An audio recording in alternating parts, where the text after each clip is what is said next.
Okay, no, we have, now they are. Okay, now they're exploding. Okay, well, you're welcome. That's how I do. All right, we ready to get started? Good morning, or good afternoon, I guess. Okay, so we're going to continue with our gross anatomy. This is our third pre-lab. We're going to look at the skull and soft tissues of the head. And I think this is kind of a fun resource session, so I hope you enjoy it. These are the objectives that are going to align with the lab objectives. And this is just the overview of topics we're going to look at today. So we'll do some surface anatomy, neurology, myology, vasculature, osteology, and meninges. So starting off with our surface anatomy, our frontal bone is going to make up most of our forehead. Above the orbit, this is the supraorbital margin that we can kind of palpate for. Zygomatic bone forming part of our cheek, and then our mandible forming part of our chin. Going to this other anterior view, we're going to have this mental protuberance of the mandible that kind of sticks out at the chin. Above the upper lip, this deep groove called the philtrum, the dorsum of the nose, and then the ala or wings of the nose. Going to this side view, this midline structure, this is called the vertex of the head. It's going to be the most superior midline point of the head. I point it out now because it's going to be a landmark for distinguishing between our sensory dermatomes of the head. Going to the back of the head, you can feel the external occipital protuberance. This is where our trapezius and nuchal ligaments attach. Looking at the ear, this is our external acoustic meatus. This is the opening of the ear that's going to carry sound waves towards the tympanic membrane, middle and inner ears. And then a couple of prominences related to the ear. This is the tragus, antitragus, helix, and antihelix. Just a little bit of surface anatomy for us. We're now going to get into the neurology. We're going to look at four areas of neurology. We are going to do just a cranial nerve overview, mostly just because all of those cranial nerves are going to be helping us to innervate structures of the head, and that's what we're doing today with anatomy, okay? But you're going to get a whole session tomorrow. It's going to be amazing. I really like this image from Netters. So you might already know, we have 12 pairs of cranial nerves, meaning they're coming from above the spinal cord, so from the brain and brain stem. We use Roman numerals to denote each cranial nerve. So you might as well learn those. You are expected to. And then each division of the trigeminal nerve, so tri means three, so it's going to have three divisions. We're going to further designate and use a subscript to further designate each of those divisions. So we'll have Roman numeral V for trigeminal, and then a 1, 2, or 3 subscript after each of those divisions. So just quickly overview. So what's interesting with these cranial nerves is that they're going to carry sensory, motor, both, parasympathetics, special sensory like taste, vision, smell. So they carry a variety of modalities. Olfactory is going to be cranial nerve 1 for smell, optic for vision 2. Cranial nerve 3 is the ocular motor. It's going to help innervate some of our eye muscles, and it's also going to carry parasympathetics. Cranial nerve 4 is the trochlear nerve. It's going to help us innervate one muscle in the orbit. Abducens is cranial nerve 6, also going towards the orbit to innervate one of our extraocular eye muscles to help move the eye. Cranial nerve 5 is going to be our trigeminal nerve. It has those 3 divisions. So it has an ophthalmic division, a maxillary division, and then V3 is going to be our mandibular division. So you can see it's helping to innervate parts of the face. So it's going to have a sensory component. And then it's also going to help to provide sensation to structures below the skin of the face, including our sinuses, teeth, our orbit, our oral cavities, and even our dura mater. And then it's going to have a motor component to our muscles of mastication. Cranial nerve 7 is going to help us it's going to carry motor to our muscles of facial expression. It's going to have some parasympathetics to glands. It's going to carry taste. Cranial nerve 8 is the vestibular cochlear nerve. It's going to help us with hearing and balance. 9 is our glossopharyngeal nerve. It's going to also carry some taste. It's going to have some sensory, and then it's going to innervate one little muscle, and then it's also going to have some parasympathetic innervation that it carries to one of our salivary glands. Vagus, we know and love it. Spinal accessories, cranial nerve 11. We've already learned about this one. It innervates the SCM and trapezius muscles, so that is done. And then cranial nerve 12 is going to be our hypoglossal nerve. It's going to innervate and help to move our tongue muscles, okay? So let's go ahead and get started with the dermatomes of the head and really apply those nerves. So with the face, the skin of the face is going to be innervated by all 3 divisions of the trigeminal nerve, cranial nerve 5. And each division is going to have a specific territory related to the face, and that's going to be important. So our first division of the trigeminal nerve is called the ophthalmic division, and then again it's V1. 1 is the subscript because it's the first division, here in green. And it's called ophthalmic because it does include part of the eye, so it's going to innervate all of this area over the forehead, including the eye, and over the dorsum of the nose. And then it extends all the way to that vertex of the head. And then after that, the posterior aspect past that vertex of the head is going to be conveyed by parts of our cervical spinal cord, okay? And then below that is our maxillary division. So it's maxillary because it's including part of our maxillary area of the cheek, the upper lip and teeth, and a little bit of our nose. And then the mandibular division is going to be our third division. It's going to include that lower mandible, lower teeth, lower jaw, skin area. You can also appreciate from the side that these dermatomes are not just straight across the face, they are kind of U-shaped as well. And then these are some of the big nerves in each of those territories that are actually helping to provide sensations to each of those areas of the face. So in the ophthalmic area, we're going to have the supraorbital and supratrochlear nerves. In this maxillary, the infraorbital is a notable nerve. And then in this mandibular division, we're going to have the mental nerve as a nerve to pay attention to. So again, these aren't just innervating the areas of the skin, they're also helping with some deeper structures, okay?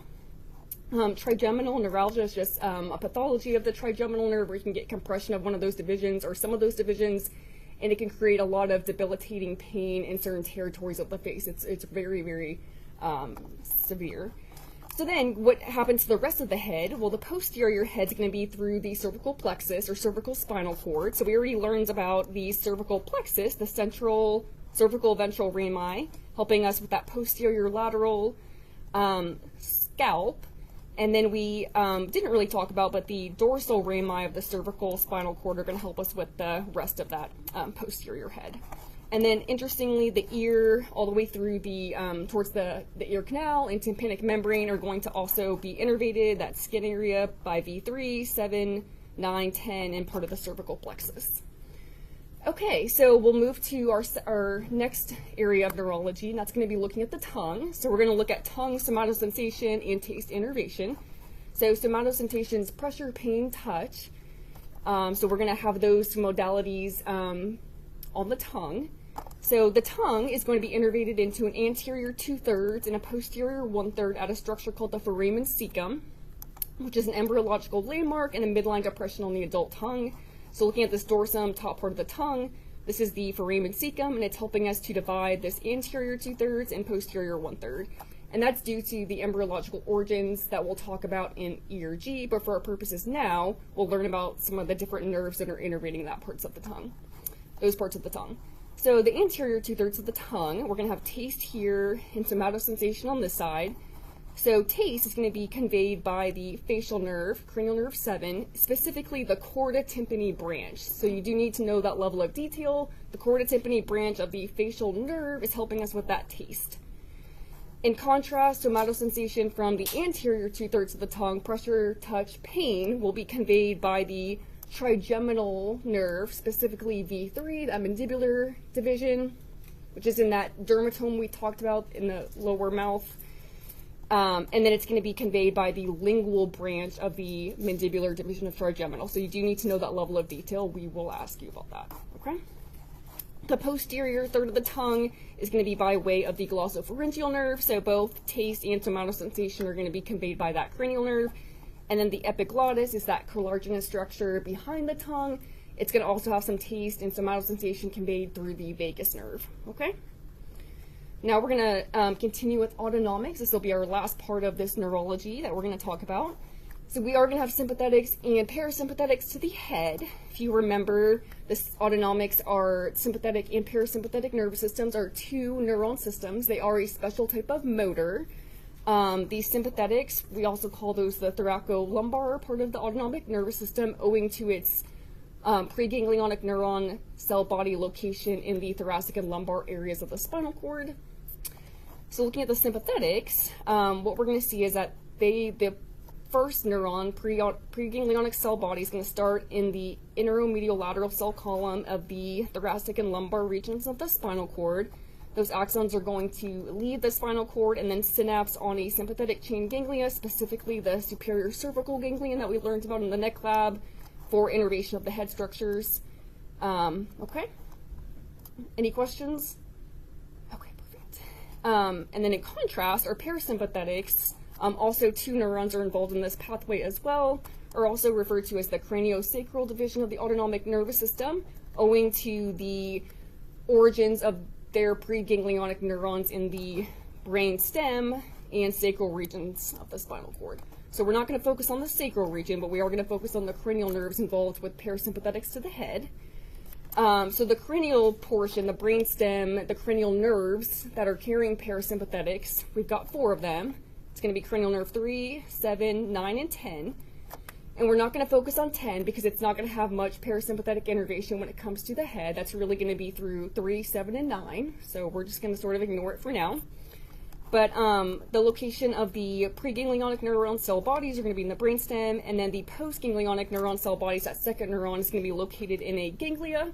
And those ganglia are going to include the ciliary, related to cranial nerve 3, pterygopalatine for 7, submandibular is going to be related to 7 as well, and then the otic ganglion is going to be related to cranial nerve 9. Now what's interesting is that these parasympathetic ganglia are located outside of their target tissue in the head. So typically when we think of parasympathetic ganglia, they're located kind of in the wall of their target tissue, like in the GI tract. We'll have enteric ganglia in the wall of our GI tract. So this is kind of special, and these are all going to be located in the head. And then I use this little line to help me remember, will the real parasympathetics please stand up? And I say that because a lot of times what we're going to see is that these cranial nerves, 3, 7, and 9, some of their axons are going to follow branches of the trigeminal nerve, because the trigeminal nerve, and that's kind of what I'm showing you down here, the trigeminal nerve is a really big nerve, and some of these small parasympathetic axons are really small, and they're just going to kind of follow, like hitchhike with the trigeminal nerve, because it's such a big nerve, on their way to different target tissues.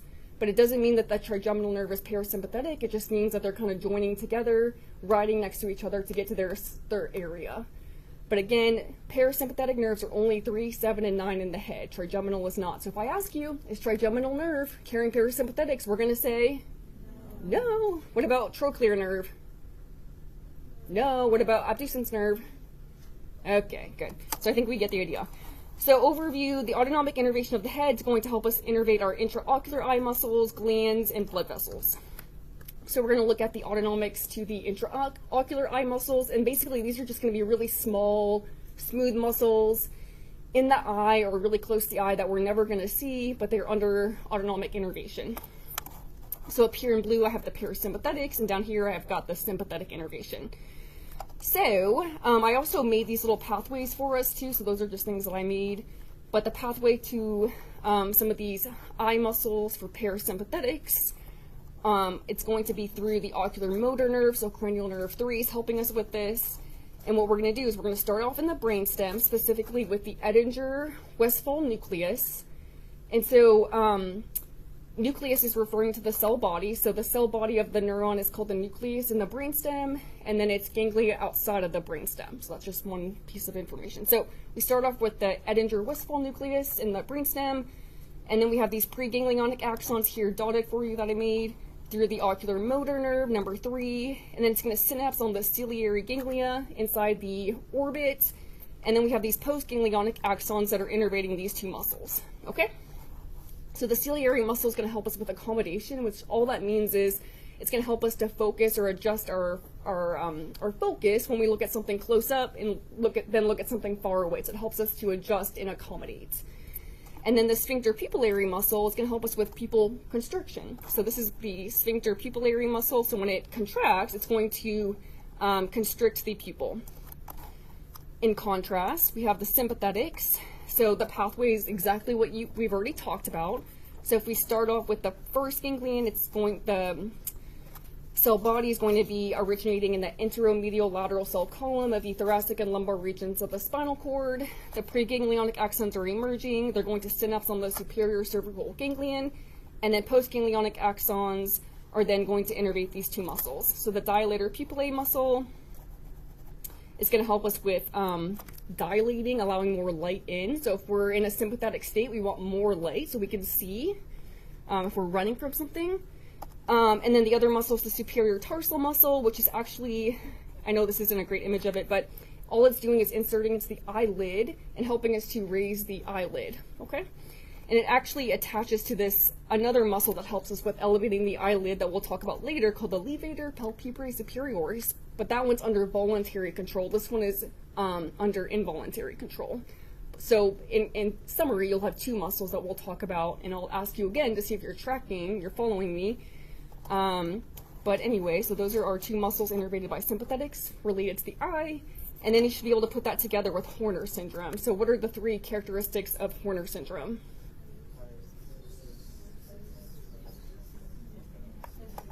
Yep, so meiosis, pupil constriction, so that would be parasympathetics. Ptosis, you get the partial eyelid drooping because you're losing that superior tarsal muscle, and then the lack of sweat. Very good. Okay, so now we're going to look at our lacrimal and salivary glands, the parasympathetics of those glands. So just a quick overview. The lacrimal glands are going to be these paired glands in the orbit. They're going to produce secretions, lacrimations, tears, those are all synonymous. They're going to be under autonomic control. They'll receive a little bit of trigeminal sensory, but we won't pay much attention to that. Cranial nerve 7 is going to be the parasympathetic nerve involved in that. Moving on to these last three glands, these are all salivary glands. The submandibular and sublingual I group together because they're also going to be innervated by cranial nerve 7 to promote salivation. They're each going to have their own ducts. We talked about the submandibular glands, and then the sublingual gland is a gland we won't see. It's kind of under the tongue in the oral cavity. The parotid glands are also paired glands, and they're salivary. They're going to be innervated by cranial nerve 9, and then we will get to dissect these later this week. They're going to be right in front of the ear, and then they're going to also have a duct that pierces some of the facial muscles to enter into the oral cavity to drain that saliva, okay? So now we're just going to go through some of those pathways in a little bit more detail. So we're going to start off with the lacrimal gland, parasympathetics. So the pathway here is going to start off with the superior salivatory nucleus. That's our preganglionic cell body. Coming off is going to be our facial nerve. And there's going to be a branch of the facial nerve called the greater petrosal. That's specifically the branch of the facial nerve involved in this pathway. So the greater petrosal nerve is then going to synapse on the pterygopalatine ganglion, and then you'll have postganglionic axons innervating the lacrimal gland of the orbit for tear production. So looking at this image, which I really like, here's our superior salivatory nucleus. We have the facial nerve coming off, specifically the greater petrosal nerve of the facial nerve, and it's petrosal because it's passing through the petrous part of our temporal bone. It's going to eventually enter the sphenoid bone in an area called the pterygoid canal. It passes through that pterygoid canal and enters this area called the pterygopalatine fossa, all things we're going to talk about, where it synapses on a pterygopalatine ganglion, and then we're going to have its postganglionic axons heading up to the orbit for innervation. In contrast, we're going to have sympathetic innervation of the lacrimal gland, which is going to help to inhibit tears, okay? So again, kind of the same pathway we've talked about. I'll point out something new for us. We'll start in the interomedial lateral cell column. We're going to synapse on the superior cervical ganglion, and then we're going to have postganglionic axons innervate the lacrimal glands. What's interesting here is that the postganglionic axons are actually going to form a nerve called the deep petrosal nerve, so we do want to know that nerve. So looking at this image here, we've already gone through the superior cervical ganglion, and we're starting here at this internal carotid plexus around the internal carotid artery, whatever. And what ends up happening is we have these axon fibers that are leaving that little plexus, forming the deep petrosal nerve. Again, it's postganglionic axon, so that is important. That deep petrosal is going to head into the sphenoid bone of the skull to join the greater petrosal and the pterygoid canal of the sphenoid bone. And then they form this mixed nerve of the pterygoid canal, meaning it's a parasympathetic and sympathetic nerve. And then what's really important is that once they come out of that little canal, enter this area, the deep petrosal nerve does not synapse on the pterygopalatine ganglion. It just passes through the pterygopalatine ganglion because it's a sympathetic nerve. It already synapses in the superior cervical ganglion. So, and then it's going to go to the lacrimal gland to inhibit tear production. And then moving to the submandibular and sublingual glands, we're going to look at the parasympathetics to these as well. These are going to be conveyed through the facial nerve, but a different branch than the lacrimal gland. So again, starting with the superior salivatory nucleus in the brainstem, we'll have the facial nerve come off. This time we have the chorda tympani branch carrying preganglionic axons, now to the submandibular ganglion, and then we'll have, we won't name these postganglionics, but they're going to go and innervate those two glands. So down here, here's our superior salivatory nucleus, facial nerve. This is going to be our chorda tympani. It's passing through this infratemporal fossa of our cheek, and then it's going to the submandibular ganglion, and then out to those two salivary glands. We talked about the chorda tympani nerve already. Do you guys remember what we said about it?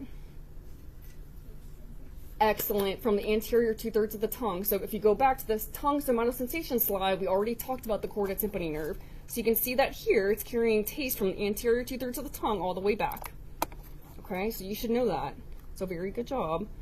And it's chorda tympani because it passes through the middle ear that's over the tympanic membrane. So that's just a little fact for you.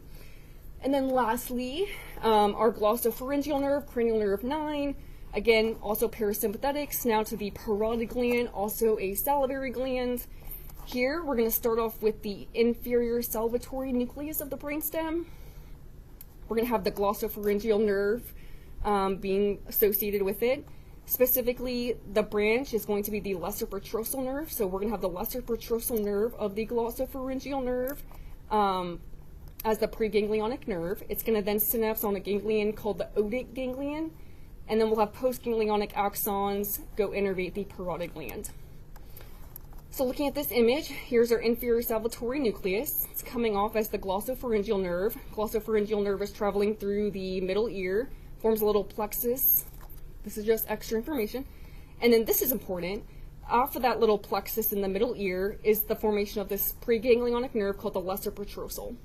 It's going to then synapse on the otic ganglion in the cheek, and then from there you'll have innervation of your parotid gland. Okay.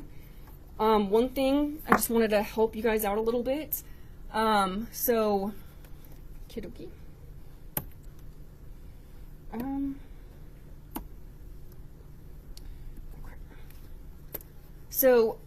OTI refers to ear, otic refers to ear, and then par just means next to, so the parotid gland is next to the ear. And then look at this, people.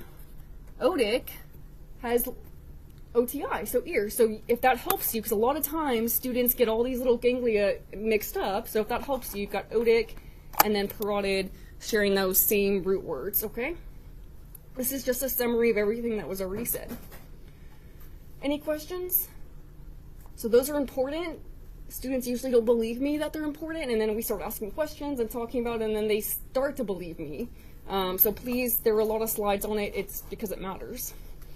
So now we're going to go into the myology. Here we've got 5 groups of muscles we're going to look at, bless you. And you're probably wondering, why are we talking about the tongue muscles? Why are we talking about the pharyngeal muscles? And it's just because we're talking about cranial nerves, and all of these muscles that we're going to talk about today are all innervated by cranial nerves. Okay. So our first group of muscles that we're going to talk about are the muscles of facial expression. These are all going to be innervated by our facial nerve, cranial nerve 7. And there are, close to 20 facial muscles. We're only going to have, 5. We're just going to focus on 5 for our purposes, but please realize there are more than 5 muscles. Okay, so in lab this week, to identify these muscles of facial expression, we're going to make a very shallow cut through the skin of the forehead, around the nose, around the mouth, and then reflect that skin to expose our muscles of facial expression. So the 5 muscles of facial expression that we'd like you to focus on, again, all innervated by the facial nerve. We've got the frontalis muscle that's helping to elevate the eyebrows and wrinkle the forehead. Number 2 is the orbicularis oculi muscle, helping to close the eye, and it's oculi, so don't get that confused with the orbicularis oris, that also is a circular muscle, but encircling the mouth. This one is going to help us close the mouth, okay? It's also our kissing muscle. Number 4 is our zygomaticus major, extending off of the corners of the mouth up to the zygomatic bone, helping to raise the corners of our mouth. And then our platysma muscle we already learned. So All 5 of those, again, are innervated by the facial nerve. And then I've got some questions that you can answer to sort of test your knowledge and test information that we're going to get later on. So I did want to point out that the facial nerve, as it's about to innervate those muscles of facial expression, but right before it does that, it's going to exit the skull through the stylomastoid foramen after it gives off the greater petrosal and chordae tympani nerves for those parasympathetic and taste functions. Its last branch is going to exit the skull through that stylomastoid foramen, and then it's going to go innervate those muscles of facial expression on each side. As it does that, it's going to pass through the parotid gland. However, it does not innervate the parotid gland, because what nerve innervates the parotid gland?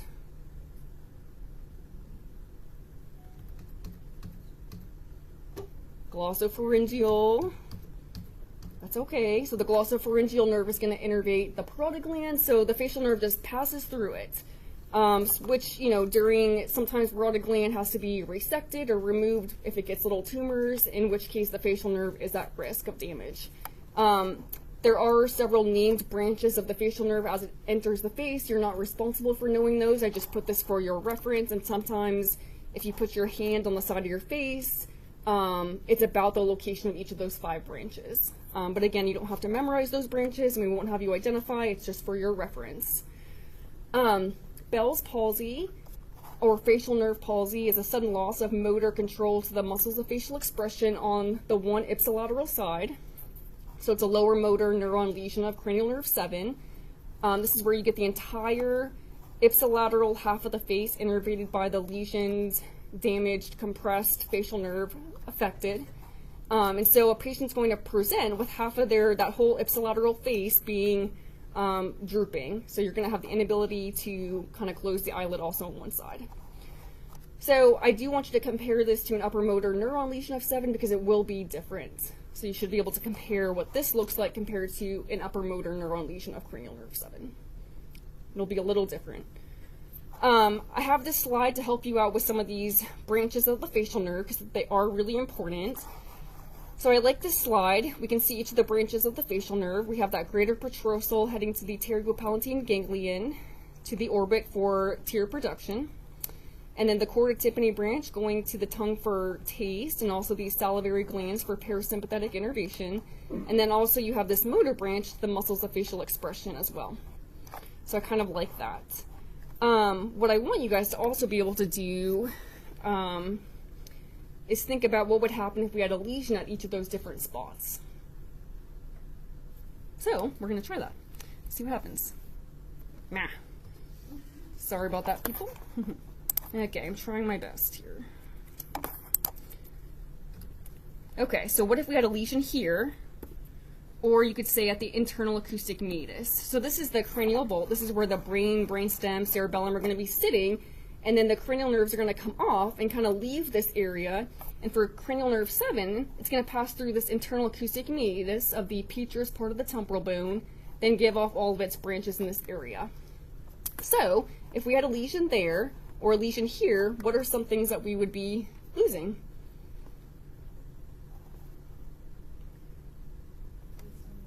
Good, very good, thank you. Yes, so we're going to lose the greater petrosal nerve, so that's before it branched, so we're going to have that decreased lacrimation. We're also going to we'll have diminished taste, the anterior 2/3 of the tongue, decreased salivation, and then we're also going to have the ipsilateral facial drooping as well. What if we had a lesion just here?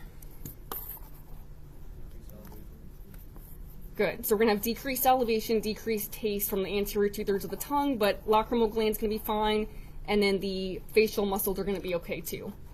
If we had one right here, just at the stylomastoid foramen, well, greater petrosal already came off, so lacrimal gland will be okay. Chordae tympani nerve already came off, so taste and these 2 glands are going to be okay, but we'll just have that ipsilateral facial drooping, okay? You should be able to do this, okay? I want you to be able to do this. So this is just going through the pathway for you in more detail, and then these are the same questions that I just asked you, and then in the footnotes I have it all spelled out for you. I like this image because it's kind of showing you the facial nerve, it's different, the facial nerve coming through the internal acoustic meatus, and it's passing through this part of the temporal bone, and it's gonna, you can see it giving off its greater petrosal nerve, and then it's kind of continuing in the temporal bone, then it's giving off the chorda tympani, passing through the middle ear, and then you can see the last part of it coming out of the stylomastoid foramen to go innervate those muscles of the face, plus the posterior belly and stylohyoid. I forgot about those. Okay. Any questions? Okay, you can do it. Moving to, you can. Okay, so our next group of muscles are going to be our muscles of mastication. We're going to talk about 8, and we're going to break these up into a primary and a secondary group of muscles of mastication. Mastication means chewing.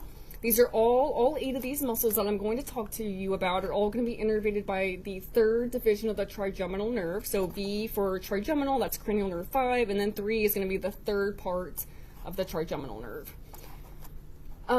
Okay, so these muscles, especially we're going to first talk about the primary muscles. These are going to help us with moving the jaw, working at the temporomandibular joints right here. They're going to help us with closing, opening, and side-to-side movements. So one of those muscles is the temporalis on the kind of sides of your head. It's going to insert into the mandible. It's going to help us with kind of elevating the mandible, which is going to help us with closing the mouth. The masseter is this big, really strong muscle as well on the side. It's going to come down from the zygomatic bone to the mandible, so it's also inserting into the mandible. And when it contracts, it's going to elevate the mandible and help to close our mouth. And then these last 2 pterygoid muscles are in an area called the infratemporal fossa. So we're going to talk about those in a second here. So what is the infratemporal fossa? Well, it's a space that we're going to dissect in lab, so that's why I'm going to go ahead and bring it up for us. It's where we're going to find those last 2 muscles. So it's a space deep in the cheek. It's going to be medial to the mandible and medial to the zygomatic arch. So we're going to bone saw, we're going to cut through those areas and then reveal that infratemporal fossa here in purple, excuse me, to better expose those. So once you remove those bony structures, the zygomatic arch and the mandible, we'll be able to see this in this area called the infratemporal fossa. So in the infratemporal fossa, and it's called infratemporal because this is the temporal fossa where the temporalis muscle originates, and the space is just below it. So we're going to see our last 2 primary muscles of mastication, the lateral and medial pterygoids. And they're both named pterygoid because of where they're originating on a bone called the sphenoid bone. The sphenoid bone is this butterfly-shaped bone, and it has a process called the pterygoid process, this little wing-shaped process that comes off of it. And so these are named according to that part of the sphenoid bone that they're coming from. So that's where the name even comes from, if you're wondering. Okay, so the medial pterygoid is going to have a similar fiber direction to the masseter. So we're just looking, and so here's part of the mandible removed, the zygomatic arch, that cheekbone's been removed, and we're kind of deep in the cheek. And we can see just on the inside of the mandible is this medial pterygoid, and it has a similar direction as the masseter, so it's also going to elevate along with temporalis and masseter. It's going to elevate the jaw and help to close the mouth.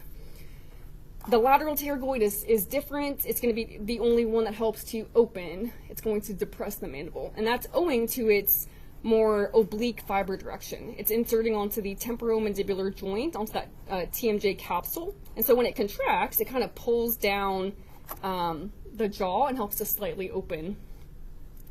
The other thing too to remember is that typically when we're having these actions of mastication, you have both sides, both temporalis, both masseter kind of working in synergy together to get that contraction, that force. It is worth noting some of the arterial and neurovasculature that we're going to see in this infratemporal fossa. So not only are we going to have the 2 pterygoid muscles, but we're also going to have some neurology and angiology to consider and to identify in lab. So the nerves are going to be branches of V3, so the mandibular division of the trigeminal nerve. V3 is going to pass through a foramen called the foraminal valley, so you shouldn't absolutely know that. And then the 2 branches that we're going to focus on that are coming off of V3 in the infratemporal fossa are going to be the lingual and the inferior alveolar nerves. The lingual nerve is going to be a little bit more anterior, so please pay attention to that, because when you're identifying in a lab, that's what you're going to want to pay attention to. So it's a little bit closer to the tongue, and we already talked about this, so it's carrying somatosensation from the anterior 2/3 of the tongue. We've talked about that already, okay? The second nerve is the inferior alveolar nerve. It's going to be more posterior. And then another thing to pay attention to is that it's going to pass into the mandible. So you're going to see that in the lab, is that's how you're going to distinguish it from the lingual nerve, because the lingual nerve is going to the tongue, it's not going into the mandible. So it's passing through the mandibular foramen, and what it's trying to do is innervate the lower teeth and gums. So alveolar is referring to the teeth sockets. What's interesting too is that it's going to pass through the jaw, and then it's going to pass through a foramen out of the jaw called the mental foramen. And when it does that, its name changes to mental nerve, which we kind of talked about when we had that slide about the dermatomes of the face. We saw the mental nerve in that V3 territory. And this is a V3 nerve, so all of that should be making sense. There are some additional structures in this area just for your information, okay? Then arteries, we're going to have the maxillary artery coursing into this area. Do you guys remember where the maxillary artery came from? Excellent, very good, good job, excellent. So the external carotid artery in the neck, very good, gives off like 6 branches, and then it gets to the side of the face where it splits into the superficial temporal artery that just kind of stays on the outside of the face, and then this maxillary artery that's going to dive into the cheek, into this area that we're talking about. The maxillary artery gives off like 16 branches, but we're only going to have 2. But there are 16 branches, so it does give off a lot of branches, mostly to these muscles of mastication inside the cheek, and also it's heading towards the nasal cavity as well.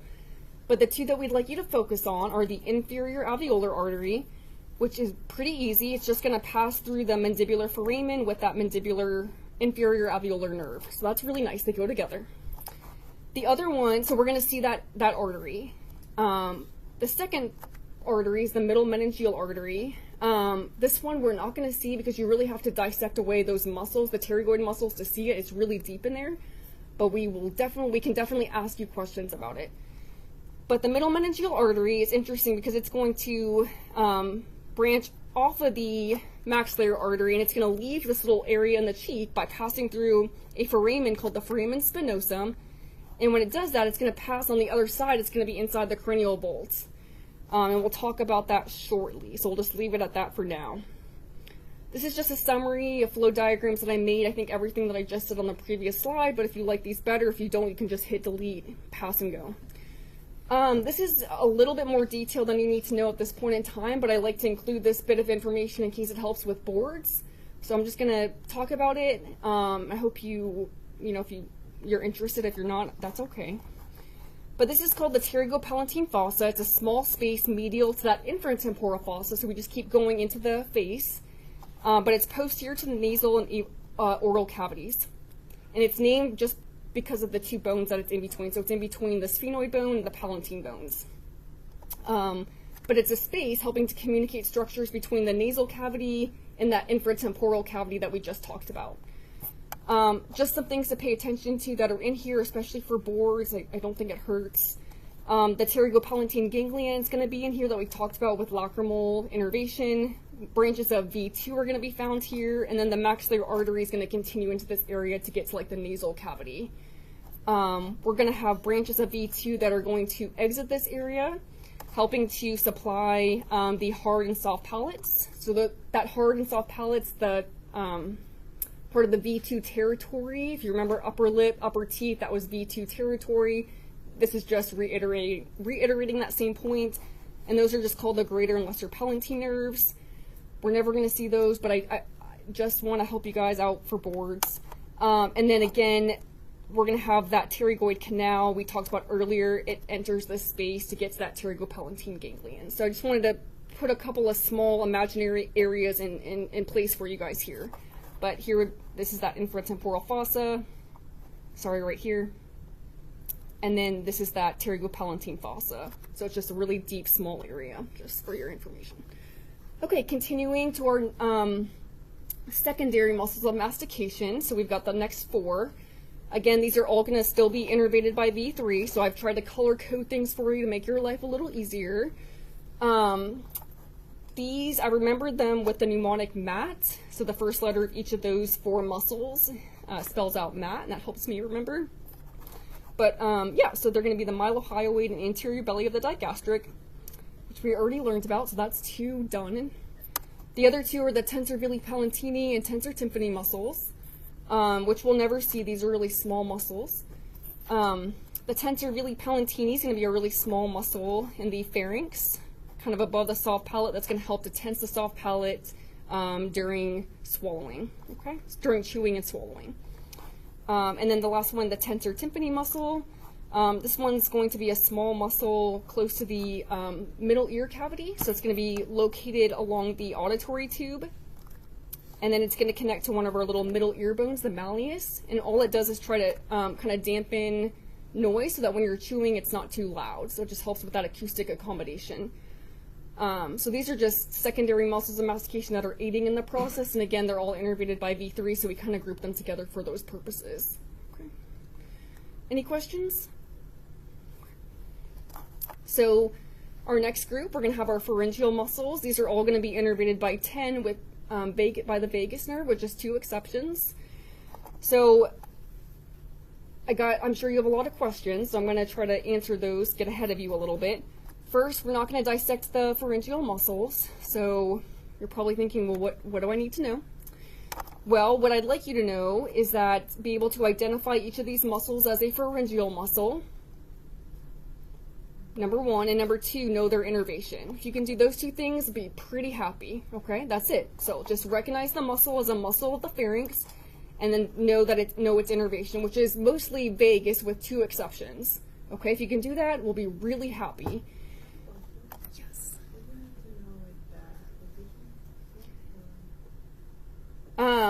That's okay, because it makes it really difficult since we can't identify it, but if you just know the muscle name and its innervation, we'll be very happy about that. That'll be perfect. I think it's hard to know location. I put that there for you, but it's hard when we can't actually see them in lab. But we'll do that in ERG. So overall, the action of these muscles are swallowing and speaking. The tensor, and a lot of these have palate, pharyngeus, uvula in their names, so you can kind of identify it in that way as well. The tensor vili palantini, we just talked about it on the previous slide. That's innervated by the trigeminal nerve. And then the stylopharyngeus is going to be innervated by cranial nerve 9. And these are going to tie into embryology, so it'll make sense, especially a little bit later, why it's this way. There is a pharyngeal plexus surrounding the pharynx, composed of the vagus and glossopharyngeal nerves. That plexus is carrying sensation from that area through those nerves. And then the pharynx, just FYI, the pharynx is this area behind the nasal cavity, behind the oral cavity, and behind the voice box. It is divided into a nasal cavity, or a nasopharynx, oral pharynx, and laryngeal pharynx, but it's just that area behind each of those cavities. It's just the back of your throat, basically. But again, if you can recognize the name and recognize the innervation, that'll be perfect for right now. Getting into tongue muscles, our next group, these are all going to be innervated by the hypoglossal nerve with 1 exception. So the hypoglossal nerve is going to be what's innervating these muscles, cranial nerve 12.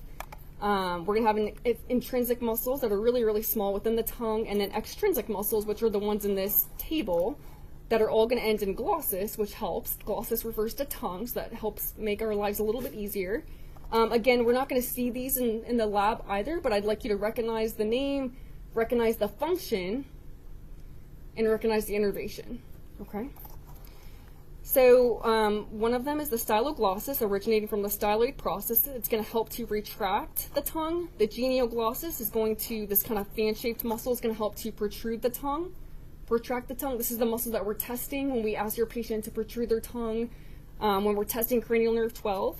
The hyoglossus, and then the palatoglossus is unique. We just saw that on the previous slide. It's more of a pharyngeal muscle. It's going to be innervated by the vagus nerve. So we should apply this. So hypoglossal nerve palsies are going to be lower motor neuron lesions where we have damage to the hypoglossal nerve. One example is at the hypoglossal canal where the hypoglossal nerve exits the skull. That's going to be its little foramen.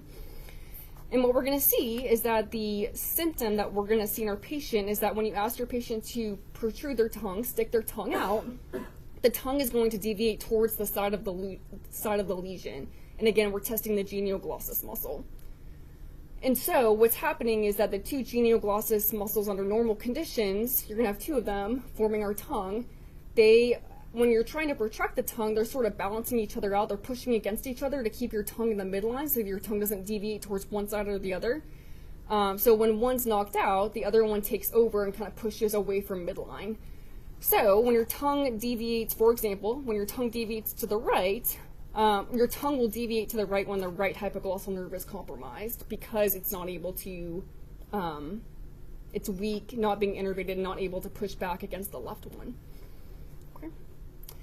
This will also look different with an upper motor neuron lesion of cranial nerve 12. So you should be able to compare those. Okay. So our last area, we're going to look at the orbit and then the orbit muscles, the muscles helping to move the eye. A couple of notes, because you're probably wondering. The orbit is going to be mostly gross lab 5, so we're going to dissect the orbit after the mid-unit exams. However, at this point, you are responsible for the innervation and the actions of the extraocular eye muscles, because they're all going to be innervated by cranial nerves. Okay. So you know, the orbit is made up of several bones. Here's the orbit right here. We're looking at it from the front. You're not going to have to identify each one, but it does contain the eyeball, 7 extraocular eye muscles, the lacrimal gland, autonomics, several cranial nerves, vasculature, and fat that helps sort of cushion the eyeball. So getting into the nerves in the orbit, we're going to have several.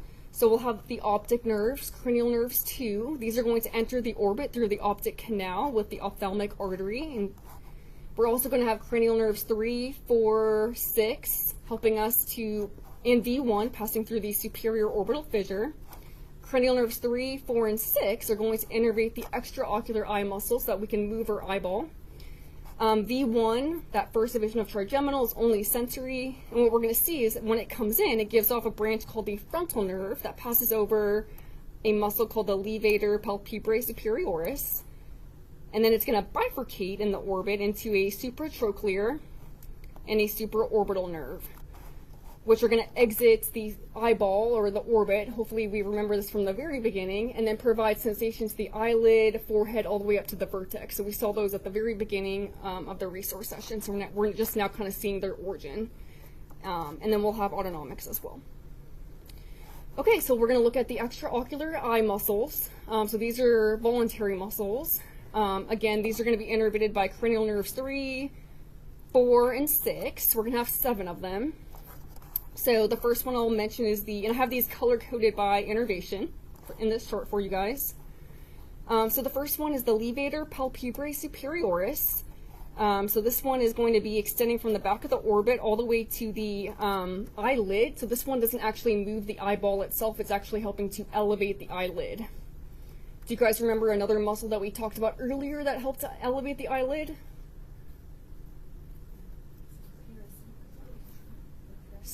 Superior tarsal. So that was under sympathetic innervation. And the superior tarsal kind of works with the levator palpebrae superioris. It's especially excited, again, under sympathetics in conditions like fear, surprise, etc. But they do work together to help to elevate the eyelid. But this levator palpebrae superioris is under voluntary control, so it's a little different. It is innervated by ocular motor, but not autonomically. Okay, the next muscle, the next 4 that I want to talk about are the rectus muscles. So we've got a superior, inferior, medial, and lateral. Rectus means straight, so these are pretty straightforward. What we're going to see is they're going to extend all the way from the back of the orbit from a common tendinous ring. That's okay, we don't have to know that, but they're making their way forward. They're really long and straight, and then they insert very anteriorly into the eye, whether it's superiorly, inferiorly, or on the sides. So that's not too bad. The superior rectus is going to elevate, the inferior is going to depress, the medial rectus is going to adduct the eye, help you look towards your nose, and then the lateral rectus will antagonize the medial and help you look outwards, abduct the eye. So those are all pretty straightforward. One thing I do want to note is that with all of these actions, we are assuming that the eye is starting in a neutral or normal position, meaning the pupil is looking straight ahead. So that's why we're getting the actions that we're getting. Okay. So then the last two muscles are kind of tricky. These are the obliques, the inferior and superior, and they're named based on kind of where they're sitting above or below the eyeball. I'm going to start off with the superior one. It's innervated by the trochlear nerve, number 4. It is going to start along this medial aspect of the orbit. It's actually above the medial rectus, so here's our superior oblique. It's going to extend from the back of the orbit. It heads anteriorly along this medial part, passes through a little tendinous structure called the trochlea, which is where its innervation comes from. A trochlea is just a really strong mechanical pulley. We'll see one in the foot. There's a nice trochlea of the ankle. And then it slings all the way back really, really sharply to insert onto the eyeball. And it inserts very posteriorly and very laterally. So if we look at this image, you can see the superior oblique's insertion onto the eyeball is really close to the lateral rectus. So it goes from a really medial to a very posterior and lateral insertion on the eyeball. So it doesn't have a nice straight insertion, it is oblique. And all of those different angles of the superior oblique and how it inserts onto the eyeball is the reason for its action. So what it's going to do is it's going to depress the eye. It's going to abduct the eye, especially because of its very lateral insertion, and it's going to intort the eye. Meaning, if you're looking from a normal position straight ahead, the pupil is going to be drawn down and out. Now, some students get a little confused when it comes to testing this muscle. So to test this muscle, you're going to have your patient adduct their eye, so use their medial rectus, and then ask your patient to depress their eye. So when you ask them to depress, when they're already adducted, that isolates the action of the superior oblique. So that's how you can test the superior oblique, is have your patient use their medial rectus to adduct and then look down. Okay? So that's different from starting at a normal neutral position. Okay? The inferior oblique is interesting. It's going to be the one, it's a very short muscle. It starts very anteriorly, and it's actually originating on the maxilla more anteriorly, and then it kind of swings up obliquely as well and inserts very laterally onto the eyeball. It's also going to have a kind of a weird action where it's going to elevate, abduct, it's going to extort the eye. So from a normal position, it's going to draw the eye up and out. And then I think I forgot to mention that the lateral rectus also has an interesting innervation where it's going to be innervated by the abducens nerve, cranial nerve 6. So most of these are oculomotor with just 2 exceptions. Okay, on this slide, I just wanted to mention what intorsion, extorsion are. So we saw on this previous slide that the obliques are helping us with extorting and intorting the eye. Like, what does that mean? All the other actions are pretty intuitive, I think. So intorsion is referring to rotating the top of the eyeball internally, so towards the nose, whereas extorsion is going to be rotating the top of the eye externally. So I tried to draw this animation for you. So with intorsion, this is the top of the eyeball. It gets rotated medially. And then with extorsion, the top of the eyeball gets rotated away from the nose. So if you notice, the pupil is still looking straight ahead. You're just kind of rotating the top of the head in or out. So it doesn't really change the position of the pupil, it's just rotating the top in or out. That's all that's happening. So it's very hard to measure, yes, or evaluate, yes. So it's not like when you are when you cross your eyes and you touch your nose, that's not intelligent? Nope. So that's why I tried to emphasize this, because it does confuse students a lot. It's just referring to the top of the eyeball. So I tried to emphasize that. I put these palsies in here for practice. I have answers in the footnotes for you, so I'll leave that for you guys to practice each of those, okay? Just to conclude with the orbit, vasculature-wise, the ophthalmic artery is going to be the major blood supply to the orbit. It's going to be a branch of the internal carotid artery. It's going to pass through the optic canal with the optic nerve.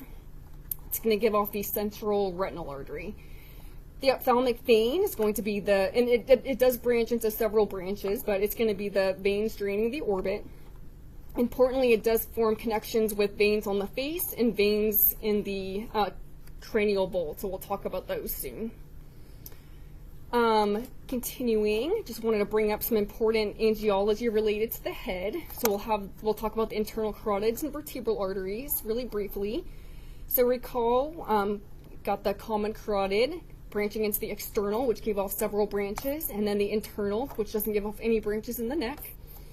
And then the internal carotid is going to pass through the carotid canal, enter the cranial vault, the inside of the skull, pass through a structure called the cavernous sinus, leave the cavernous sinus, and then give off the ophthalmic artery to the orbit, and then supply the brain. The vertebral arteries are coming off the subclavian artery, passing through the transverse foramina of the cervical vertebrae back here more posteriorly. They're going to enter the foramen magnum, pass through some connective tissue, that's okay, and then they're going to come together to form the basilar artery, helping to supply our brainstem. Everything I just said, if you want this, otherwise you can hit delete. It was a lot of work, but external carotid artery, we've talked about this before. It's helping to supply structures of the face, the cheek, and the neck.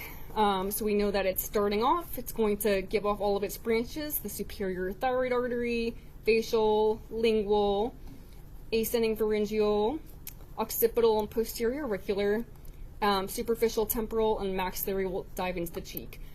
There are 4 that will have you identify in lab. The 4 are going to be the superior thyroid, the facial, maxillary, and superficial temporal.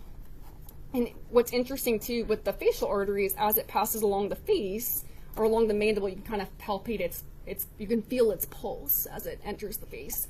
And then it's going to help to supply the lips all the way along the nose to the orbit. This is the mnemonic for you guys.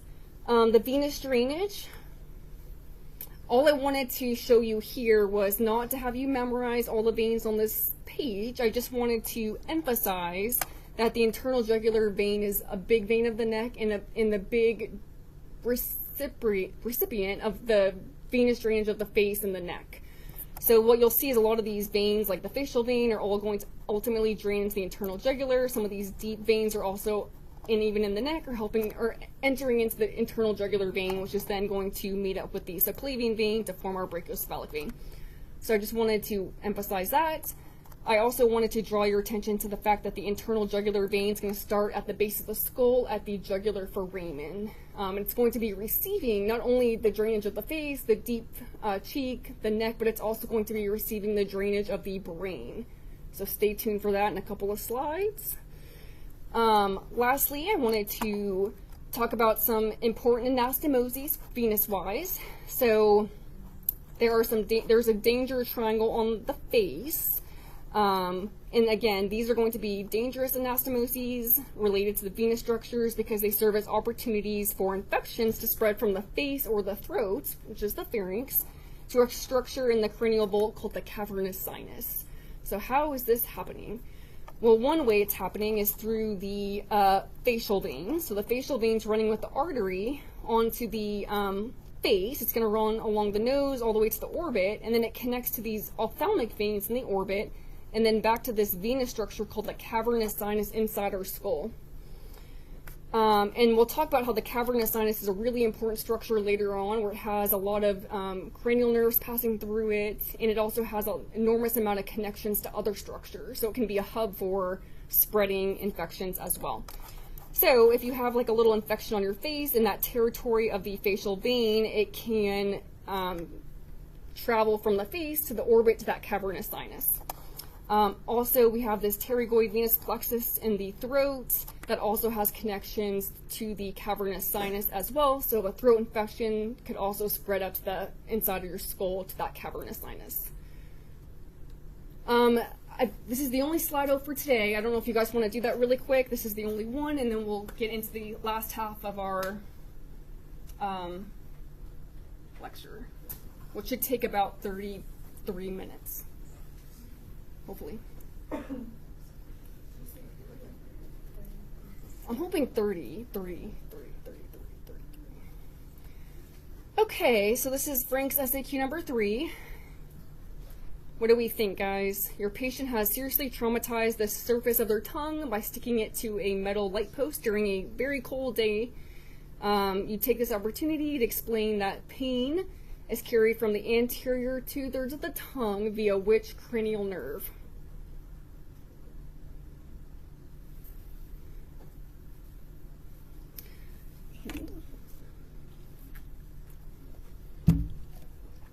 Okay. Are we ready? We've all given it our best shot. Okay. Really hoping for good stuff. Okay. That's pretty good. Some of us flipped. Okay, so let's talk about this. So the anterior 2/3 of the tongue, we're going to have the trigeminal and facial nerves. Trigeminal is going to be carrying somatosensation. Facial is carrying, very good, taste. Glossopharyngeal is taking care of the back of the tongue for both taste and somatosensation. And this is a tricky one. Hypoglossal is not involved in sensation to the tongue. It's involved in motor. Okay? So don't let this get you again. Okay? And then vagus doesn't do anything with the tongue. So good job. Nobody got tricked by that, thank God. Okay, that was the only one for today. Okay, so now we're going to spend the rest of the time, the last half hour, talking about osteology, meninges, dura. So I put these slides on here to remind you and myself that we've got cranial bolts in the library, in the MRC, and also in the lab, and that I would encourage you to practice going through the foramina. You can take pipe cleaners, pass those through different foramina, and kind of test yourselves on what cranial nerves are passing through where. Okay, so that was just kind of what I did for you guys to show you what you can do, all the possibilities that you guys have. Okay, so let's go ahead and go through the skull. So looking at the front of the skull, this is going to be our frontal bone, big chunk of it. One thing too you'll notice is that the skull is made up of a lot of bones. Some are really big, some are really small, some are paired, some are unpaired. So we're just going to do our best to kind of get oriented and encounter bones as we need to. Okay, got the frontal bone. I also have these color coded for you. Here's our orbit, our sphenoid bone, that sort of butterfly-shaped muscle. Back here forming the posterior orbit. We have our nasal bone forming sort of part of our nose. The rest of it's not there because it's cartilage. Our zygomatic bone forming part of our cheek, along with the maxilla, also forming part of our upper jaw, and then our mandible forming part of our lower jaw. So now that we're a little oriented, I'm going to go through some bony features of the anterior skull on this cartoon image, and then I just have this for practice for you on a real skull that I labeled from the anatomy lab for you guys. So what we're going to see on the anterior skull, we'll have 3 foramina kind of in line with each other on both sides of the face. So we're going to talk about those and what passes through them.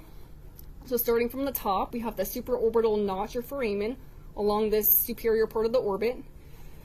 So, of course, something's going to pass through it. And that's going to be the supraorbital nerve, which is a branch of the first division of the trigeminal nerve. And just a few slides ago, we talked about how it came from the frontal nerve in the orbit. Perfect. So it's going to pass through the supraorbital notch, and then what it's going to do is carry sensation above the eyelid or to the eyelid, and then all the way to the vertex of the head. Right below is the infraorbital foramen. This is going to carry branches of V2, the infraorbital nerve, and then help with that sensation of the skin in that area. And then the mental nerve is going to be a branch of trigeminal, V3. It's going to pass through that mental foramen, which is this last foramen that I wanted to point out. Do we remember where the mental nerve came from? Nice, beautiful, yes. So the inferior alveolar nerve that we talked about in the infratemporal fossa, when it passed through the mandibular foramen, it came out the mental foramen as the mental nerve. Excellent. Very good. If you're like, gosh, I just didn't know that, that's okay. Now you do. So now you remember to go back. I do just want to take a second to talk about paranasal air sinuses. So what are these? These are just going to be these air-filled cavities within some of our skull bones that are going to help to lighten the weight of the skull. They're called paranasal. Para means next to, so they're next to the nose. They're going to be lined with mucosa. They can become infected, so whenever you think if you've got a sinus headache or somebody you know gets a sinus headache, these are sort of the culprits of those sinus headaches. So they can become infected, they can be filled with fluid, it can be really painful, leading to a lot of pain and pressure. We'll learn in ERG that they do drain into the nasal cavity. We'll learn about specifically where when we get to those later. There are 4 pairs of them. They're named according to the bone that they reside in. So the frontal sinuses are going to be located in the frontal bone. The ethmoidal sinuses or cells They're just also called cells because the sinus itself is not one big confluent space, but broken up into smaller sub-cells or subcavities. But it's interchangeable, so that's okay. But the ethmoid sinuses are going to be just between the eyes, along the nose, in between the orbits. Maxillary sinuses, those are going to be below in the maxilla, below the orbit. And the sphenoid sinuses, looking at this lateral view, are going to be sort of posterior to the orbit, posterior to the nasal cavity. So best kind of seen on this sagittal view. With the sphenoid sinus, it's also located right below a structure called the sella turcica, which houses the pituitary glands. So that's of note because if your patient has a pituitary gland tumor, which can happen, instead of going through the brain, skull, you can go through the nasal cavity and then all the way back to the sphenoid sinus and access the pituitary gland in that way instead. So it's a safer way, a less invasive way. Okay, so we should also talk about the innervation to each of these sinuses. So what do we think is innervating, what nerves do we think are innervating these sinuses, if we had to guess? Nice. Okay, so good, trigeminal. So what branch of trigeminal is innervating the frontal sinus? Yes, good. So if you have any pain or pressure, your patient has an infection of their frontal sinus, V1 is transmitting, carrying that pain. Very good. What about the, well, I'll help you with this one. Ethmoid's going to be V1. What about the maxillary? Very good. And then sphenoid is V1 and V2. Okay? You are expected to know those. Going to the lateral skull, again, we've got our frontal bone, a little bit more of that sphenoid bone, zygomatic, maxillomandible. Now we can see our temporal bone, occipital bone, and parietal bone. So bony features of our lateral skull. I'm going to start off with the temporal bone. This part on the side is called the squamous part of the temporal bone. Squamous means flat. In contrast, on the inside, there's a petrous part of the temporal bone where those petrosal nerves were passing through earlier. And it's petrous because it's rocky, hard, and it also houses our middle and inner ear. So it's housing very important structures. But we're not talking about that right now. We're talking about the squamous part. So with the squamous part of the temporal bone, we've got the mastoid process, styloid process, and then the external acoustic meatus, where we're going to have sound traveling towards our middle and inner ears. We can see a couple of sutures.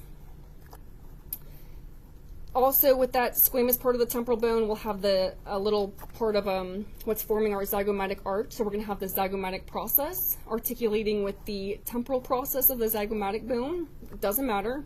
They're just helping to form our cheekbone. That's okay. And then we have some sutures where bones are articulating to form little joints. So we're going to talk about that here in a second.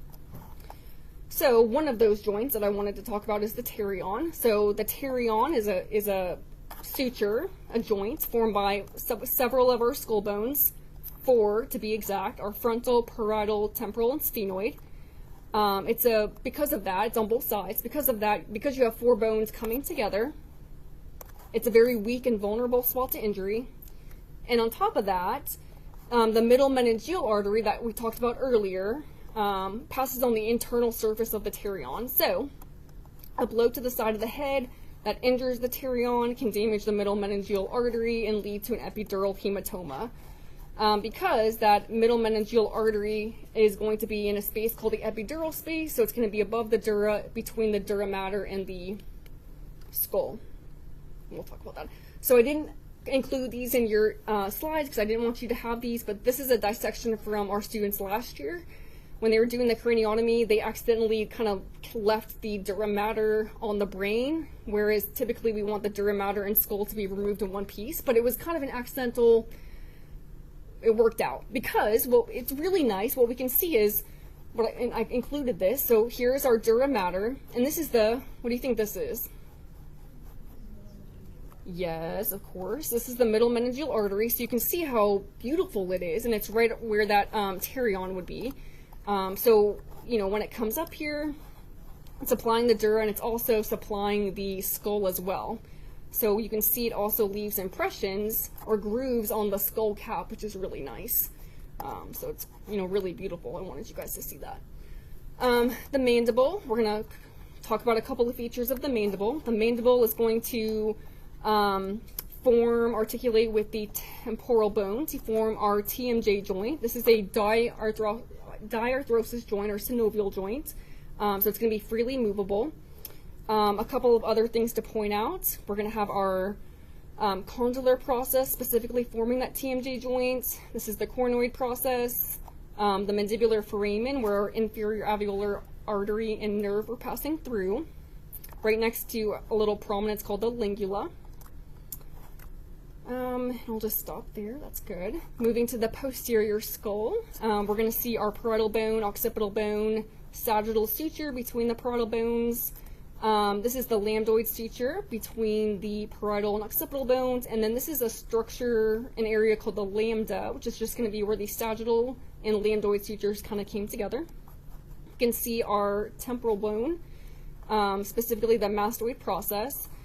What's interesting with the mastoid process is that there are mastoid ear cells in that mastoid process, that bone behind your ear, which resemble the paranasal sinuses. So it's going to be these small cavities, bless you, within the mastoid process that are also helping to lighten, bless you, the skull and control ear pressure. So they serve that same purpose, but they're just a little bit farther away. And then again, here's that external occipital protuberance. The skull caps, that's just going to be the top of our skull. We can see our frontal bone, the coronal suture, separating our frontal bone from our parietal. Bregma is this area where the coronal suture and sagittal sutures fused. Back here we have our, again, the lambda and lambdoid sutures. So I just wanted to summarize our sutures and also just bring up the idea of fontanelles. So sutures are going to be synarthrosis joints. They're going to be immobile, so that's different from a lot of other joints we've talked about so far in NMB. There are 4 major skull sutures that we'd like you to know. There's more than this, but these are the 4 that we'd like you to focus on. The coronal, running from like side to side. The sagittal, running from front to back between the parietal bones. The pterion that we talked about earlier. And then the lambdoid back here between the parietal and occipital bones. Additionally, I wanted to bring up this idea of bregma and lambda and just elaborate on what those are. So bregma and lambda mark the locations of the anterior and posterior fontanelles respectively. So these were the soft spots in a newborn skull, kind of where those bones didn't come together.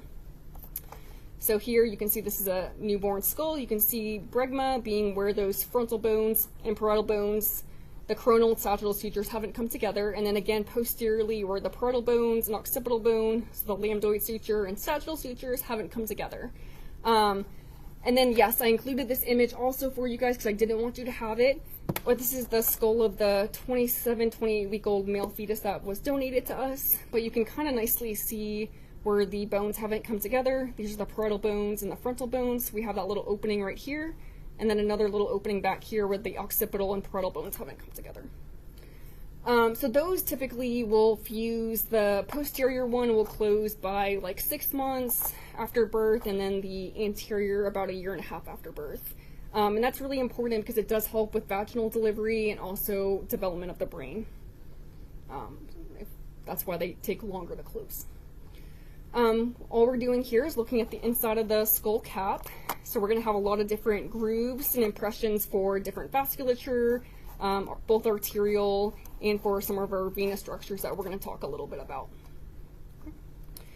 So this image for you guys is getting into the cranial vault. We've kind of been everywhere but inside the skull. Now we're sort of inside the skull. The cranial vault is going to be where the brain, cerebellum, brainstem are all going to be sitting. And then all those cranial nerves are sort of coming off. So let's go ahead and look at the cranial vault. So the cranial vault also can be categorized into 3 different regions: an anterior, a middle, and a posterior. The anterior cranial fossa extends from the frontal bone all the way to the lesser wing of the sphenoid bone. And then from the greater wing back to this petrous part of the temporal bone is the middle cranial fossa.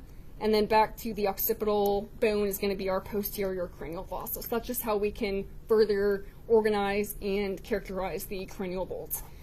And then what we also are probably starting to see is that there are a lot of foramina or openings in this space that are allowing our cranial nerves to sort of exit this space and get to their target tissues. So starting from the front, in the anterior cranial fossa, we're going to have these 2 bilateral structures called the cribriform plates. Cribriform because they're holy, and they're going to convey the olfactory nerves, cranial nerve 1. Moving a little bit posteriorly, we're going to have the optic canals conveying cranial nerve 2 and the ophthalmic artery heading towards the orbit. And then the next thing I do is I look for these two foramina that are next to each other in this middle cranial fossa. This is going to be our foramen ovale and our foramen spinosum. And right in front of those two will be our foramen rotundum. So finding this little pairing is easier for me, and then I go right in front and look for foramen rotundum. And that's going to convey V2, our maxillary division cranial nerve, okay? Just in front of that is going to be under this lesser wing of the sphenoid bone is going to be our superior orbital fissure. That's going to convey our nerves besides optic nerve that are going to the orbit. So we're going to see cranial nerve 3, 4, 6, and then V1 as well, passing through that superior orbital fissure. We had foramen rotundum for V2, and then foramen ovale right behind. It's kind of an oval-shaped foramen. It's going to convey cranial nerve V3, so the mandibular division, and right next to it is the foramen spinosum, which is going to convey the middle meningeal artery. And you can kind of see some of those grooves or impressions where that middle meningeal artery was right next to the skull, between skull and dura mater. So our Petrus temporal bone. So now we're going into our posterior cranial fossa. We can see these three foramina kind of right in line with each other before we get to the foramen magnum. This is going to be our internal acoustic meatus, where 7 and 8 are going to be passing through. Right below that, jugular foramen for cranial nerves 9, 10, and spinal accessory number 11, and then the hypoglossal canal right above the foramen magnum for cranial nerve 12.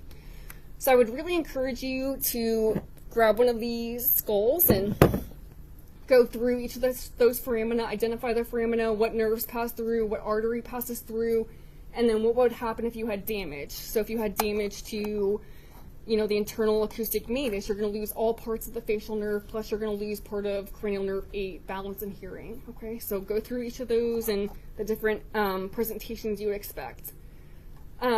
This is just a slide that I wanted to just provide a little bit of information for you about. So this is an image showing us the cranial bolt, what we just looked at with the cranial nerves, but we have dura kind of over on top. So this image is just the skull, kind of we're looking at a skull bone. Whereas this image is a little different because we have the dura mater covering those foramina. So this is kind of what we're going to see in the anatomy lab when we do the craniotomy and remove the brain. We're going to have all of those foramina kind of covered up with the dura, and we're going to see those nerves piercing the dura to kind of get to their respective foramina.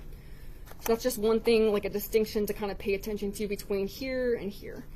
So all I wanted to mention besides that on this slide is a little area called Meckel's Cave. It's this little dural recess in the middle cranial fossa, and here underneath the dura in this little region, so here the dura has been removed, here the dura has been removed. All that's happening in this little area, this Meckel Cave, is where we're going to have the trigeminal nerve branching into its 3 divisions. And then we're also going to have the trigeminal ganglion there. So I just wanted to kind of point out this anatomical area for you guys. And that's all that I'm going to kind of mention for you guys with that. A couple more structures in the cranial vault besides all of those foramina. We can see the frontal sinus. So this is another way we can see frontal sinus. So here, and also we can tag it on imaging. So you should be able to go through the imaging and see some of those paranasal sinuses. This structure is called the crista galli of the ethmoid bone. It's sitting in between the cribriform plate for cranial nerve 1. It's called crista galli because of it resembles a rooster's comb, so it kind of has that projection that looks like that. And then we have the sphenoid bone, the lesser wing, the greater wing. We'll talk about this area called the sella turcica in a second, where the pituitary gland sits. And then one last thing I wanted to point out on this slide. Again, this is going to be part of our temporal bone. So out here we have the squamous part of our temporal bone. Inside we have this petrous rocky part that's housing our inner and middle ear components. Okay? It's called the petrous part of the temporal bone. I just wanted to point that out for you guys. This is just for practice, just some structures tagged on a real skull. Okay? So this brings us to an area, a structure called the sella turcica, which translates to Turkish saddle, because it's this saddle-shaped depression in the sphenoid bone here that houses the pituitary glands. And then some of the structures that make it up include the anterior and posterior clinoid processes, and then the hypophyseal fossa. And then just lastly, it's going to be covered by dura mater, specifically the diaphragma ocelli. So it has stella in its name. It helps you link those two together in your head. So if we look at this is the Turkish saddle. So what you're seeing is that it has this more raised kind of anterior and posterior area and this depressed middle area, which is going to house the pituitary glands. And then again, here in green, it's showing you that sella turcica. So the raised areas in the front and back are going to be the anterior and posterior clinoid processes of the sphenoid bone. And then the hypophyseal fossa is just the depressed middle area, just that flat part in the center. And that's where the pituitary gland itself is going to sit. So in lab, when we remove the brain, we're going to cut through the pituitary stalk, connecting the hypothalamus and the pituitary gland, also called the infundibulum. So we'll be able to see that connection between the brain and the pituitary gland, which is kind of nice.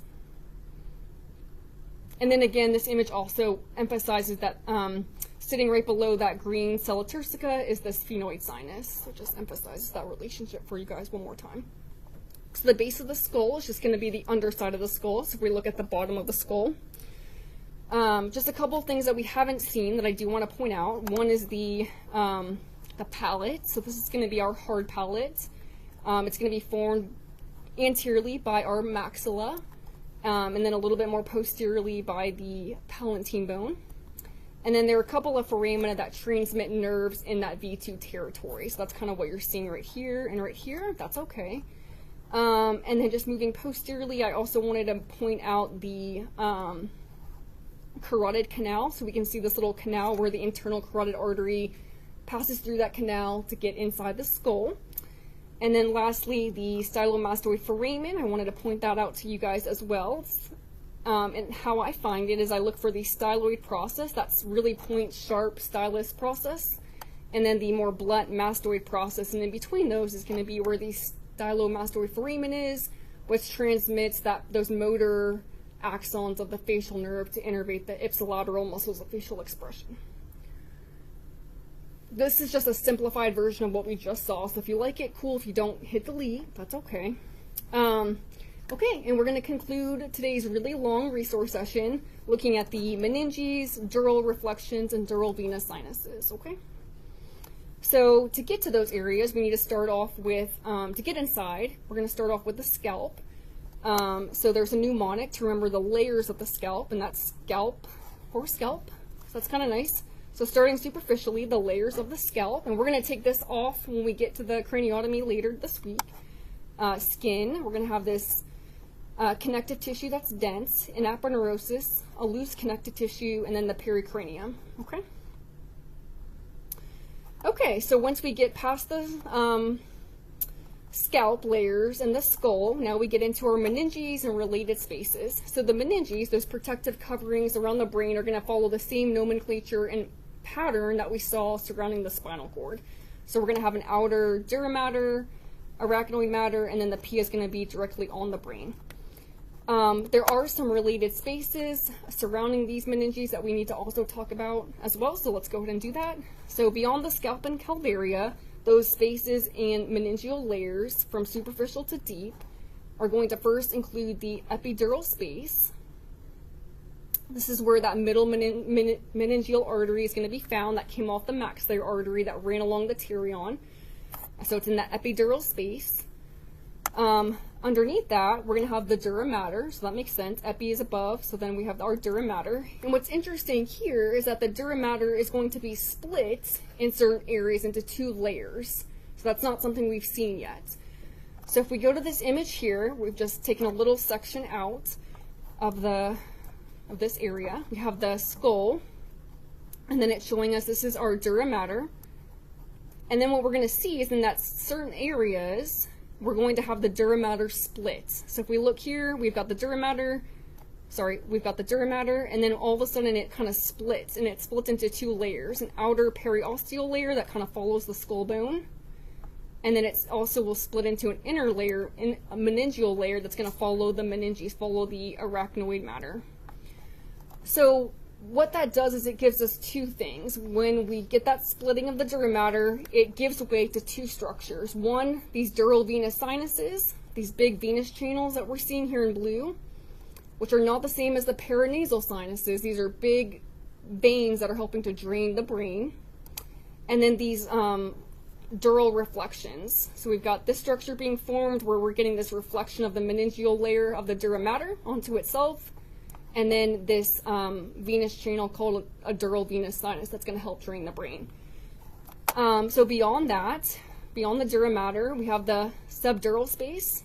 Then we have here in purple the arachnoid mater, the subarachnoid space, which is going to house our CSF, which is a clear fluid that helps to support and surround our central nervous system.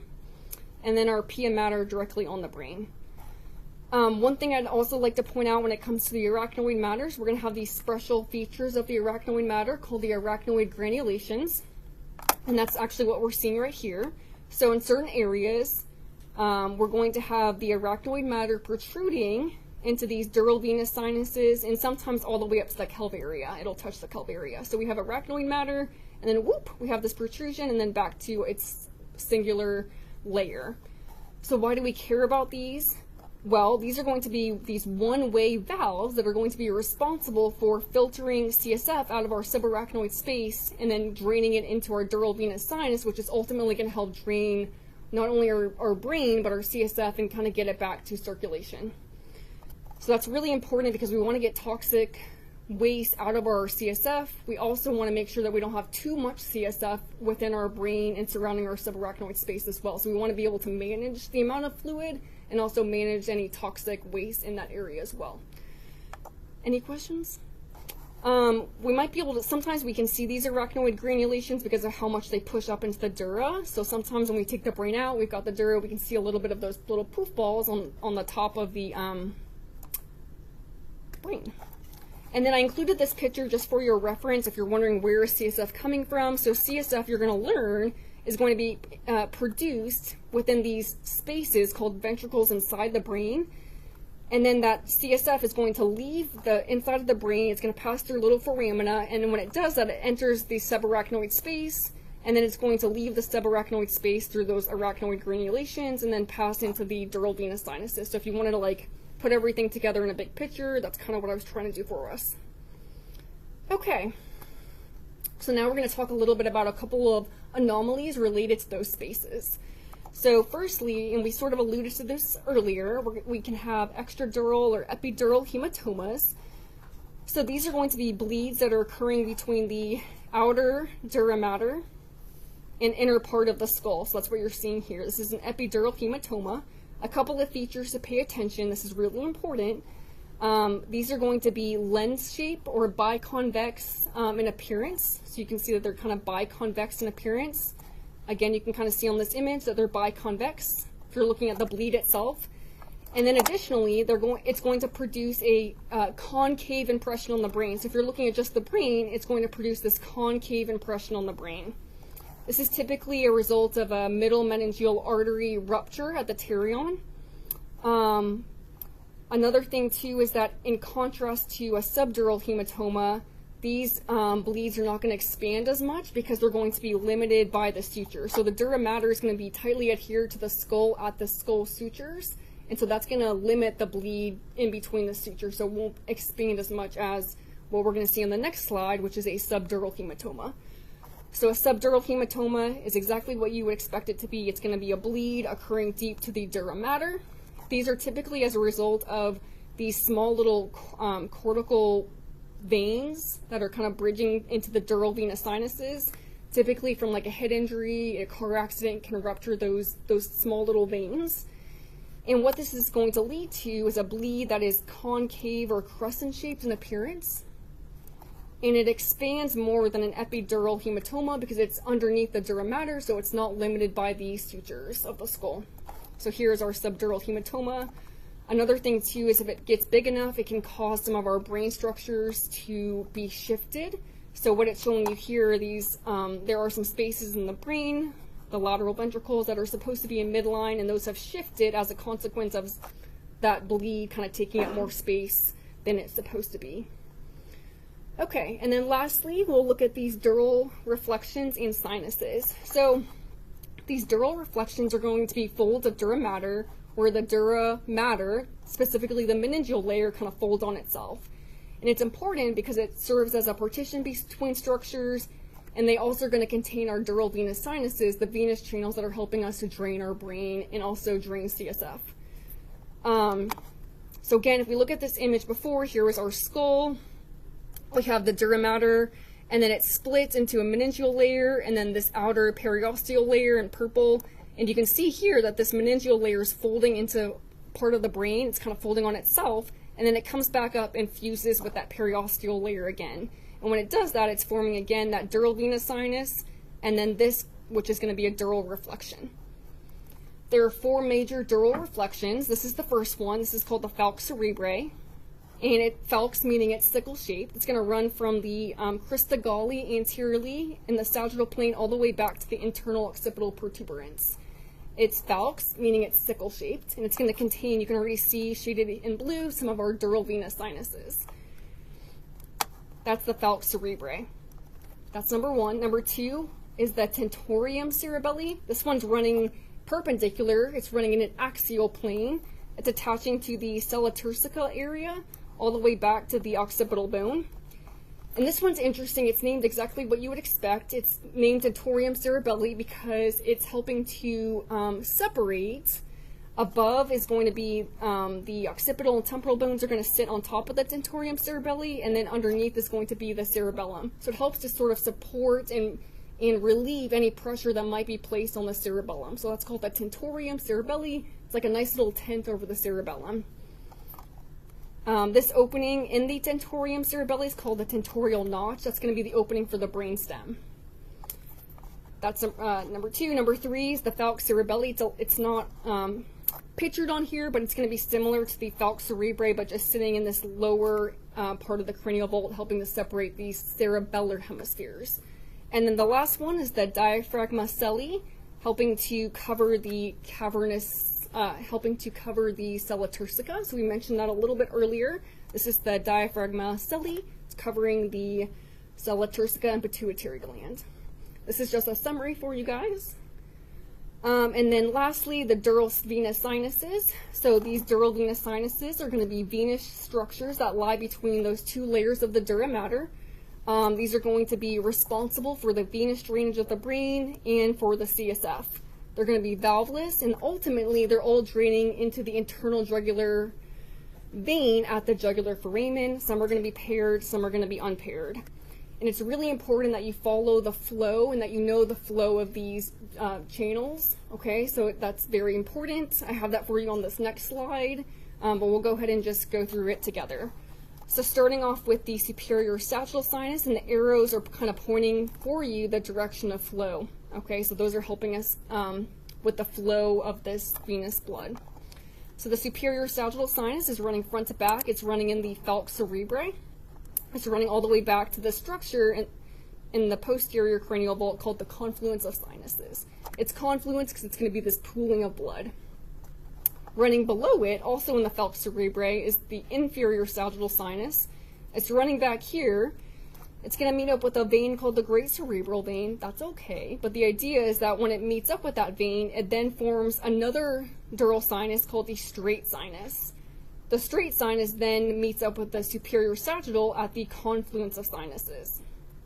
If we go down here, we're looking down now. Here is our confluence of sinuses, and now we're going to get our next sinus, which is going to be our first paired. From there, we're going to have our transverse sinuses that are going to be leaving the confluence. We've got to lift up the tentorium cerebelli on this side to then expose the next, which is going to be our sigmoid sinus. It's kind of sigmoidal, curve-shaped, and it's aimed right at the jugular foramen, okay? And then on the other side of jugular foramen is the start of the internal jugular vein. So that's how we're getting all this venous blood and CSF out of our cranial vault back to circulation. Lastly, the cavernous sinus is going to be sort of on its own, surrounding the sella turcica, the pituitary gland. It's going to have its own little petrosal sinus that is a little bit separate from everything that we just talked about. That's going to drain into the internal jugular vein. But that's just like a separate note for you guys. The cavernous sinus is really important. We kind of talked about it earlier when we were talking about some of the dangerous venous anastomoses. It's named cavernous because it's not one big confluent venous channel like our other dural sinuses. It's going to be cavern and broken up into little cavities. And interestingly, which is kind of crazy, it contains a lot of nerves and a big vessel. So it's going to contain cranial nerves 3, 4, 6, V1, V2, and the internal carotid artery, which is kind of crazy because it's a big venous channel, but it also has nerves and our internal carotid artery, okay? So if we look here, all we've done is kind of take a cross section through that cavernous sinus next to the sella turcica, and this is the resulting image. So you can see the cavernous sinus on one side, the other cavernous on the other side. They are connected, so if you have an infection on one side, there is communication between the two. Again, the sphenoid sinus is below, and then the pituitary gland in between those two sinuses. Again, the cavernous sinuses do form important relationships with the veins on the face and veins of the throat, which can cause additional spreading of infection and can also damage the structures that are in this cavernous sinus. I think that's all that I have for you. If you wanted, there's some links in the footnotes. Oh, this is just a now what slide that I added just to help you with kind of getting organized if you're interested, some tips and tricks. And I hope you have a good day. Just let me know if you have any questions, and that's all I have for you guys.